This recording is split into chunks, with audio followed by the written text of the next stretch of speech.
Par petits groupes, à pied ou en voiture, les festivaliers quittent le site. Ce lundi matin, le gros des fêtards a déjà levé le camp. Il reste quelques centaines de personnes, ravis de leur week-end et peu perturbés par la présence des forces de l'ordre.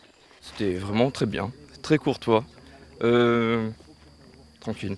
Ça s'est super bien passé, les gendarmes on les a pas...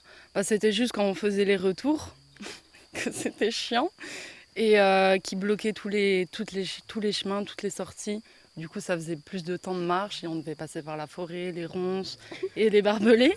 Au plus fort du week-end, ils étaient plus de 4000 réunis sur ce site privé, ancienne mine d'or située sur la commune de Jumillac-le-Grand. La destination avait été annoncée au dernier moment pour vivre le plus gros événement du genre depuis plus de 2 ans. Comme cela se pratique désormais pour éviter tension ou drame, les forces de l'ordre ont d'abord contenu l'affluence et sécurisé. On nous annonçait quand même entre 10 et 15 000 personnes, si vous voulez, potentiellement. Donc ce qu'on a réussi à contenir avec un déploiement important de forces de sécurité intérieure et de gendarmes mobiles et de gendarmes départementaux. Il n'y a pas eu d'événements notables qui viendraient compromettre la sécurité des participants.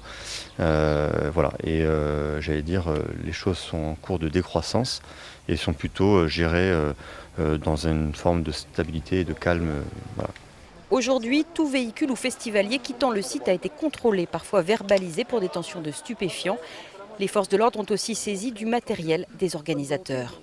Du matériel servant à diffuser de la musique amplifiée, enceintes, amplificateurs, table de mixage, tout ce qui a servi à commettre les faits qui ont été commis illégalement. Un matériel voué à être définitivement saisi par voie judiciaire. L'évacuation du site, quant à elle, sera effective ce soir ou demain matin.